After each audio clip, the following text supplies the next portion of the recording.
Like you look at the difference between a tech company starting today and what they can build and do compared to a historical tech company. The historical companies are always limited by the infrastructure they've already got set up, and so the new tech companies are built on current infrastructure and using current tools. And I think that's a big advantage. And so you want to lean into that and think about it that way. I think when it comes to technology. Hi, I'm Jerem. And I'm Barry. We're from NovoFit, and this is the Mate Spot Me podcast. In this podcast, we're going to speak to experienced and upcoming fitness industry leaders with the goal to give you 2 to 3 gems that you can take away and insert into your business. Today's guest is Daniel Waide, Chief Operating Officer at NovoFit. He's a fitness industry leader with over 15 years of experience spanning PT, gym operations, and digital transformation. He's played a key role in implementing global virtual fitness solutions through platforms like Wexa, helping gyms evolve in a digital-first world. With deep insights into member engagement, tech integration, and the future of fitness, Daniel brings a fresh perspective on how to lead innovation in an ever-changing industry. Look forward to the podcast. See you there.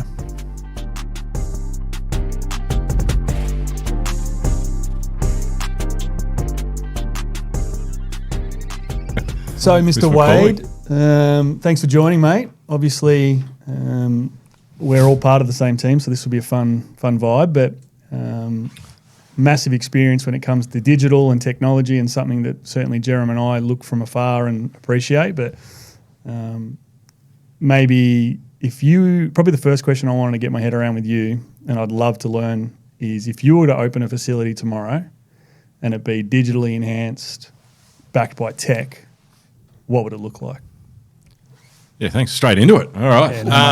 Do you want to tickle first? Or? Yeah, What's your favourite colour? I was looking forward to small talk. Probably blue. No, but it's a really broad ranging question. I think for starters, you always want to look at what's going to impact the member the most, and for me, having sort of starting in the fitness industry, focused on PT and then trying to look at using tech to scale those personal experiences is probably what I'd look at the most. And so, if you've got a really great, onboarding session, or you've got a great PT, how do you scale that to all of your members, and how do you make them have an amazing experience? And I think what tech now more than ever is allowing us to do is, create sort of personalised, scalable solutions for people, so that you can have 10,000 members and they all have a personal program. So, I think for me it would be looking at what's out there and the best ways to create, scaled, personalised solutions for my members. So, if it's a 80 member boutique, obviously you've got people almost one-to-one with staff all the time. But what are we doing with them outside? We're still limited to those couple of hours a week where the member, or we've got a fancier name for member for some of these boutiques. The client comes in, even as a PT, you might see your client, the best ones, you might see your client 5 hours a week. And so what are we doing with them for the rest of the time, and how are we sort of scaling our knowledge so that we're there for the member, client, customer all the time? Because, we know, especially with fitness, the journey's as important outside of our 4 walls as it is inside to them achieving results. So, I think that's sort of how I'd kind of look at it, and then you could dig into sort of the specific solutions for specific areas of that journey, or based on that, based on that brand's use case or model, I guess. Especially depending on staff. I think technology scales people, and I think in fitness, people are still the most important thing and the biggest differentiator between facilities. And so, if you've got good people and you can expand and extend their influence, I think that's what we should be going for. Yeah, that's cool. So it's complementing, not necessarily replacing, but complementing the team that you have, and if anything, accelerating their impact. Yeah, I think there's elements, and staff costs are super expensive. So if you've got a model that doesn't allow you to have staff, then you might need to try and use tech to replace it. But that's going to be a very different experience than having a great human involved in delivering that service. And so I think you've got to sacrifice something in that case and get something that is a bit more digital-led, generic, slightly less personal because you haven't had a person there to see how that individual's feeling, or get that comment that doesn't appear on the needs analysis checklist that is a big factor around their sleep or nutrition or lifestyle. It's really hard to capture absolutely everything in a form compared to a conversation. So I think if we're capturing things in conversations and then implementing them digitally to help that scale, I think that's the ideal situation that you have. But again, there's models out there now that are super low staff. In Europe, there's staffless clubs that have been created that are doing well, and that gives more people access to fitness. And as an industry, I think that's a great thing for us. Is more people getting introduced to fitness. Is it a rising tide floats all boats? I'm not good with saying, so I'll screw up a few. But floats all boats. Floats doesn't sound like the right That's word. Not bad. That's an analogy 3 minutes in. That's pretty good. You're better at those ones than me, Baz. Come on. So it. you'll have a few. Yeah, up the. I think up the sleeve. it's quite a broad subject though, and I think we've thrown you a bit of a Hail Mary. Curveball. Come and speak to us about tech, but it's not just the member experience within the facility and how they train or the virtual programs, but it's also, and we're probably not super well versed on it now, but some of the comms outside of just member retention and some of the AI stuff that's happening just with keeping members engaged in the facility outside of actual training. Yeah, it's interesting. I had a conversation with a leisure centre about this last week, and it's sort of, well, what's the holy grail from a communication perspective? And back when I was with Wexer, we used to go out and talk about this sometimes as well. And the ideal sort of situation I could think of was if a member usually comes and does yoga at 6 p.m. on a Monday, and books it usually a day or 2 days before that. If that member who's been doing that for a month and a half, suddenly Sunday comes and they haven't booked, are we sending them a push notification or a reminder to book and say, hey, there's still a spot left, noticed you haven't booked? I think that is, and success in fitness and health and life often comes down to habits. And so, are we helping nudge to help, keep those habits going? And then the follow-up from that was, let's say they still didn't book, maybe something's come up, they're sick, got to look after someone in their family, they would have loved to have gone to yoga but couldn't make it.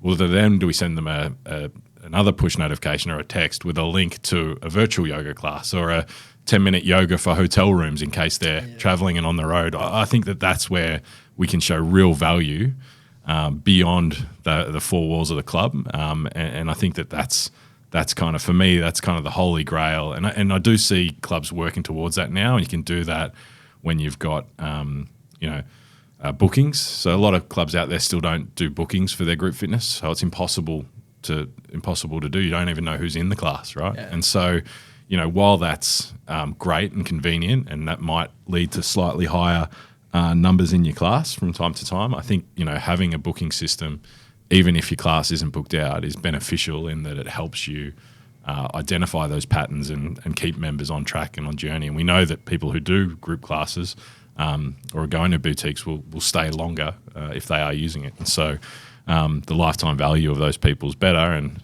it didn't cost anything really to send a push notification out there. So, I think that's a really cool thing to do. I haven't seen anyone execute it perfectly because it needs integration between your membership management system, your booking system, potentially if you've got digital content you can share, and then obviously you need to find the right way to talk to that member. But yeah, I think that's sort of a lot closer than it was 4 or 5 years ago, and there would be facilities out there executing on that right now. I think I used to always talk to people when I was at my former life in the YMCA and leisure facilities. Still got your poster up at some of those sites, don't they? A couple of walls, actually. Yeah. Any royalties thrown your way? No, 10 years ago I was much younger. Looking That's sharp. inevitable normally if it's 10 years previous. Yeah. You'd want to be younger.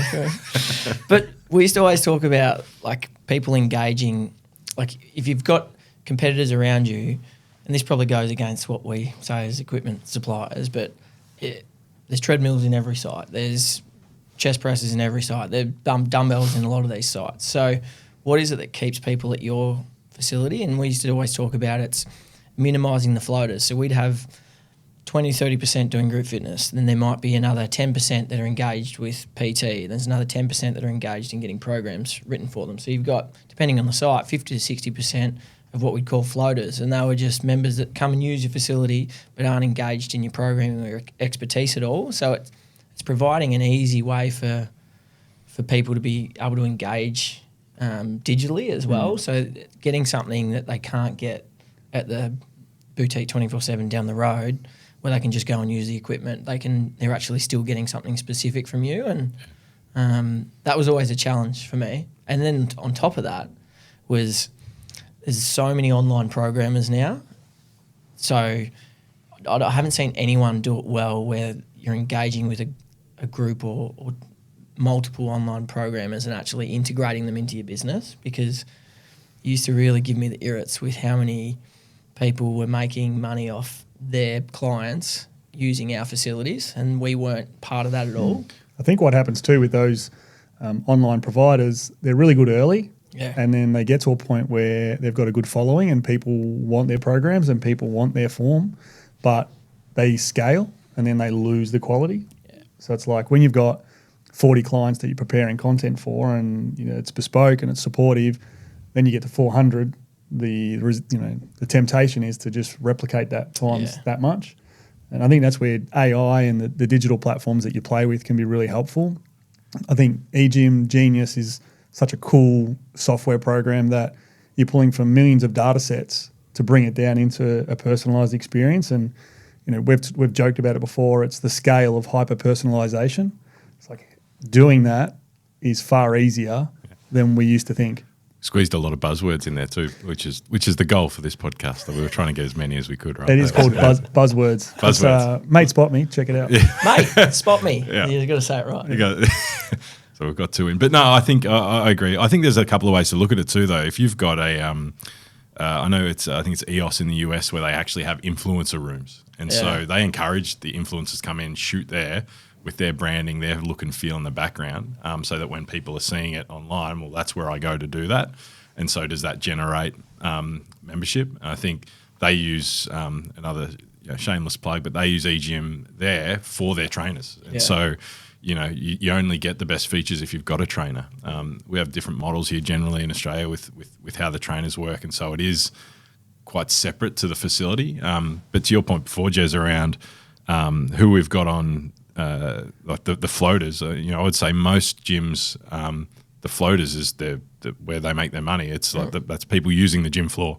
And so what are we actually doing right now across Australia and globally to engage and make sure that those people are having success and getting value out of their membership? And I think that's probably the exciting thing I'm seeing, is that we're having conversations about those people now.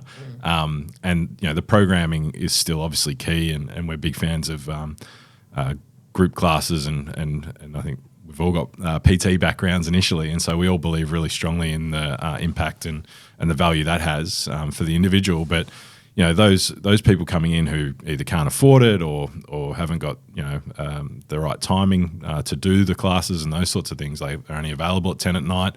Having something for them and giving them an ability to test themselves, give them a great program that changes as they change and evolves with them, and showing them the results that they see that keeps them committed and ongoing. I think that's where there's huge opportunity, and the clubs that are winning are doing that reasonably well at the moment. But I still think that there's a long ways to go, especially with a lot of the high volume, lower price companies out there with thousands of members.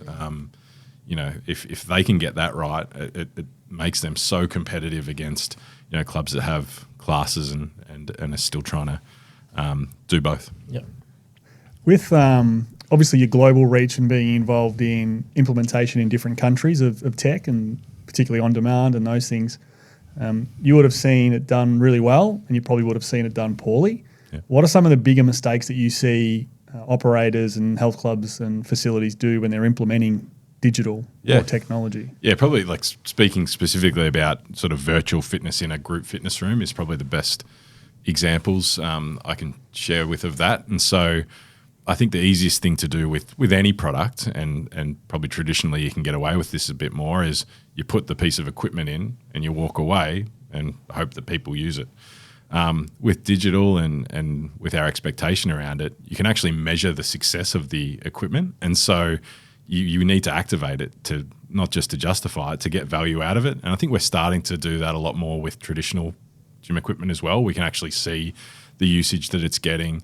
You know, how many treadmills should we have in the club? How many ellipticals should we have in the club? You know, my war against recumbent bikes, you know, like it's like, you know, you can still have one or two in there, but we still love the recumbents. Yeah, of course. But you know, would you rather have, you know, a member use a stair climber every 10 minutes and service 30 members, or have one member use a recumbent? Now, if you're a facility that's focused on, you know, people who can't sit on an upright bike and need lower back support and that, then great, obviously awesome solution. But I'm talking more of traditional facilities, and so, you know, we'd replace it with something else we sell, of course. But no, it's definitely.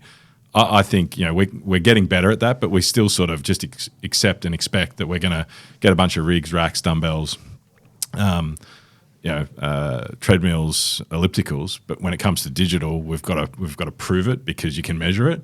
And so I think, to go back to your original question, in a roundabout way, I think that it's sort of about how it gets implemented and integrated into the flow of that gym. Like, it was always easier for a brand new gym than it was for an existing gym, because you've got members who have already, doesn't matter what poster you put on the wall, it could say, you know, win $500,000. They don't even look at it, right? They come in, they're in their habit, they do what they do, and it's really hard to get them out of that once they're in, and you kind of want to encourage them to stay in that habit. But yeah, I'd say, like, the clubs and the chains that did it best, it would be part of their overall strategy. It would be part of their member onboarding. Their marketing would show, you know, the virtual classes in it. They'd have it in their group fitness timetable, and they'd actually schedule the classes, see if anyone turned up. And if they didn't, they'd change what class was on, just like a live schedule, right? And so they treated it like it was live, and then it would get success, because you'd have your group of 10 people who loved cycling at 10 o'clock at night, and they'd come in and they'd do whatever class got programmed in. And so others would just put it in and not talk about it, promote it, not train or educate your staff on it. I think that's a really big one too. If I'm a staff member at a fitness facility and I don't know about something, you know, that's a little embarrassing if someone comes up and asks me. So I'm saying, oh no, that's nothing. Don't worry about that, right? Because that's what we want to do as people, right? And so I think, you know, you want to flip that over and say, you know, let's really educate these people so they're excited about it. Let's get them using it, and so they can talk to it, you know. And I think that's the difference. And it doesn't matter whether it's digital or analog. I think that makes sense. I think too, seeing operators try and do too much all at once, it's kind of like, what are you trying to achieve? It's like, as soon as you open the digital door and the technology door, it's like it can do everything. Yeah. And I know I've been a victim of that, like trying to think about how AI can help us and how it can improve business. And as soon as you go down that pathway, there's 100 ways it could help. And then you're trying to execute 100 things. It's like, well, then you don't do any. And so I think it's really knowing what you want to do. To your point, member-centric, how do you activate it more, and like do the simple things really well. Like pick a few and just nail those ones. Yeah, I think especially with apps, I often say to people, look, tech, you know, can sort of do anything for you. But, you know, what do you need it to do right now? And can the company you're talking to right now do that? Because they'll tell you they can do it, because we can build technology that can get systems talking to each other. But have they done that before? Does that integration exist? And you know, if it doesn't, like, when is it going to be ready? And you know, it's easy to sort of talk about what's possible, but, you know, what exists right now. And that's where, you know, you look at the products that are sort of available right now, and they are pretty cool. And so I think then it's, you know, to your point, Jess, it's like, well, how do we impact this member segment with this product and get an outcome for them?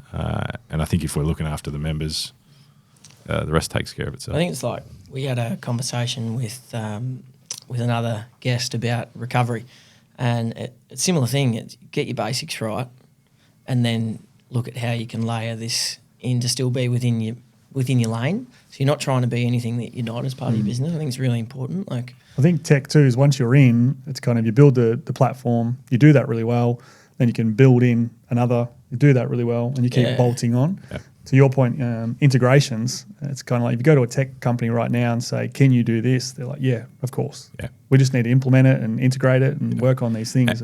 And you're crazy if you're not working with someone who's open, right? Like the key to, I think, success in business is it's got to work for your business. And so, you need an open platform. You need someone who's willing to talk to this provider. It doesn't make sense to get locked in, because then you're stuck in someone else's journey or a generic journey. And then to our point before with fitness, then what makes you different? Like, how we take the sign off the front, and you're all using that same product. How does that differentiate you? And so I think, to go back to what we talked about at the start, if you've got good people with with a good process and you're looking after your members in a good way, like how do we amplify that with the technology stack? And it's challenging because sometimes companies have spent hundreds of thousands, millions of dollars on implementing tech. And so it's such a tough decision, and this was what I used to find a lot, such a tough decision to move away from that, and rather than trying to keep building on it and going, oh, there's another version coming out, maybe that'll solve for this, and then there's another one, and it hurts, but sometimes you just got to cut it and go new. And like you look at the difference between a tech company starting today and what they can build and do compared to a historical tech company. The historical companies are always limited by the infrastructure they've already got set up, and so the new tech companies are built on current infrastructure and using current tools. And I think that's a big advantage. And so you want to lean into that and think about it that way, I think, when it comes to technology. So what would you say, listeners, diving into this and trying to understand how they can implement tech into their business? Our many listeners. I was about to say, Jez is... we had 3 this morning. I think we're up to 7, which is awesome. Jez's little cousin. Yeah. Jenny's watching at home. Check it out. I keep forgetting. Half What's next? I think digital is just moving so quickly. AI and all of these things becoming more and more accessible. Yeah. What is next in the landscape of fitness technology, and what's coming down the pipeline that you think is going to have impact? Yeah, I think the way we're bringing members on, and we're familiar with it, so we talk about eGym a lot, right? But the eGym hub and how they go about onboarding people, and we do a strength test, right? So you're doing a strength test, and every 6 times you use the machine, you do another strength test. And so people are seeing outcomes sooner, which is great, because it used to just be the scales, right? And we know that they can lie, or they're you might be doing better, but the scales aren't showing it yet because it takes muscle weighs more than fat. Yeah, all that fun stuff. We had to convince them. Yeah, and so, but there's showing someone that they're stronger is I think really powerful. And so, I think you can sort of build on that and look at, I think hopefully the merger between sort of fitness and medicine comes in a bit more. So you kind of see it with the Ozempics and GLP-3s or GLP-1s or those drugs sort of, they're about weight loss, but then you really need to keep with your strength training to make sure you're maintaining muscle mass and that'll help with your longevity. And so I think like that's kind of come in a, I don't know if it's tech, but that's sort of come into fitness a little bit. But I think if we can sort of build that out and say we could do this preventatively as well and just focus on the strength training first and at the start, and ideally before there's a need for those drugs. I think that's definitely going to be assisted by technology, and maybe assisted by how we connect medical practitioners with fitness practitioners. So I think that there's enough motivation globally for that to happen. I think that most countries will save money if there's less healthcare costs. We're all getting older, but the demographic of our members in the clubs that we've got would be getting older as well, for all of our customers out there. And so I think we've got to sort of use tech to I think solve some of those sometimes just a paperwork issue about helping someone get their insurance benefits, and I think that there'll be benefits from tech for that, and that'll help fitness. But otherwise, it might actually be identifying the right person or the right place to go for someone with a medical issue that we can help with. We see that in the UK with Bupa and Wattbike, and some of the testing protocols in the Wattbike hub that then will subsidise gym memberships and things through their health insurance. I was actively doing a heap of work on that too. You know, they're working in with government. They've got million moves happening up there on the sunny coast. Yeah. They're trying to push the medical and health benefits of exercise.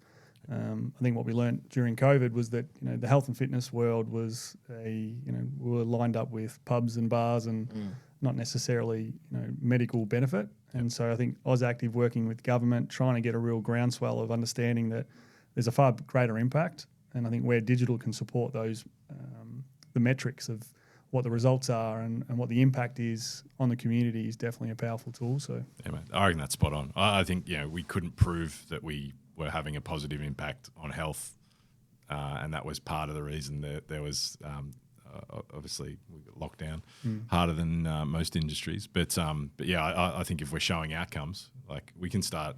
You know, clubs traditionally were really sales funnel, sales focused, and you know the successful club, you know, joined 200 members that month. You know, I you know, maybe it's too much to ask, but I think that, you know, what if we were measuring clubs on the impact that they had and the bio age dropping or the strength improvement of their membership base, and maybe there's you know, whether it's a government subsidy or that the market just realizes, wow, you go to that club and you stay healthier and for longer, and that'll be enough to make them successful. I think that's what we should be aiming for as an industry. But you get that a bit with local government sites down here, like around Melbourne, like almost the story and the justification behind the investment into the leisure and health facilities. And I know we used to see it a lot with a few councils where we'd use the eVolt scanners and some of the data we'd pull out of those to be able to tell the story of like the impact that we were having on the community and the members coming in, because you get a good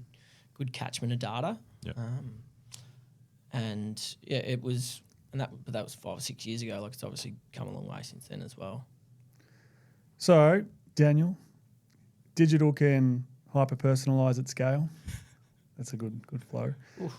It's going to help staff, so it's about supporting staff, supporting operators to do a better job of looking after members, not necessarily replacing them. Yeah, I reckon on that one, I know you're trying to sum it up and wind it up. I was trying to wrap you up. I thought we were going to. We're not paying you by the hour, are we? Yeah. How long we're going to have going? a bit more of a chat. How long's Jez down for? Yeah.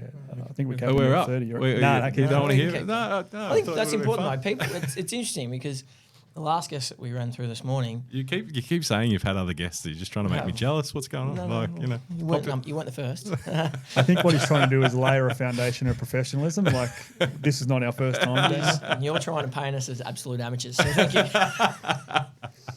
But I think, like, and again, that was a conversation around recovery and wellness, and a big takeaway for that from me was your people are really important still to get buy-in and to be able to integrate into your business. And the same sounds like it's the same with tech, is you need to get your people on board, embracing it and really driving it. Well, as a person too, you want to, particularly in the health and fitness, you want to impact people's lives. You're not a PT or a trainer because you want to look good in the mirror. You want to help people. And if you tell that person, hey, if you're engaged in the digital world and it's helping you, it's going to get them to that result quicker. I'd say that'd be 50-50 with Jez about looking good in the mirror, but no. I think we can't go through an episode without referencing the quads. So there's the second one. So they come through on the cameras. So that's it. I keep forgetting there's cameras. We'll cut in an image. Yeah, no, but just to go on like the importance of tech with staff, like a lot of people coming into the industry, it's one, there's not as many people on the gym floor looking for trainers, I think. But when you come in, a lot of people have headphones on, they've got their own thing, they're looking at a phone. I think, well, let's meet them where they are. And so that staff member who used to go up, tap someone on the shoulder, go, hey, how's it going? And can I help? Can I support? Now the softer way in is actually to send them a little note first. Hey, I'm I'm the person who's here 4 to 8. Noticed you come in. Let me know if you're looking for anything specific. Any way I can help. If there's anything I can do to support. So I do think that that's something that you were before I rudely interrupted you wrapping up. Yeah. That's a good point. I hadn't thought of that. I had one more.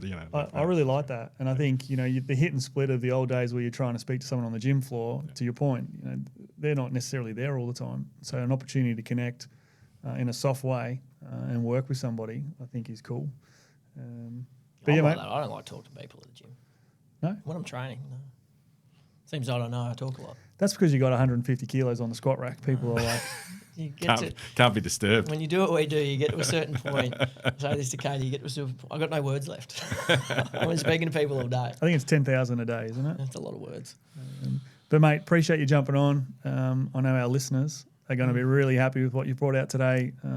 Really insightful. I think when someone's lived in a digital sales funnel marketplace for a long time, there's a lot in the experience that me personally hasn't had. So really enjoyed the insights you've been able to provide, and hopefully we don't get the bill. You can get a gift. We'll give you a pair of high-priced boots or something. That'd be great. We've enjoyed your voice as well. Thanks. You might get another run. Thanks, guys. And so where can all the listeners reach you, mate? On social. Daniel Waide. I'm on LinkedIn, Henry, and thanks to Henry for putting this together. It's been great. Good work, Mr. Producer. Well yeah, give the producer a shout out, and then you get the high price boots. But no, I think LinkedIn's probably the best place to hit me up. And if we can help with anything to do with your digital journey or anything with regards to your health and fitness, we've got a bunch of good people, and so hopefully they hear that in this podcast, despite the guys that are on it, and in spite of the guys that are on it, and they reach out. But appreciate it. Thanks for the time. Thanks for having me. Thanks, mate. Good on you, Daniel. Welcome to Mate Spot Me. Cheers, boys.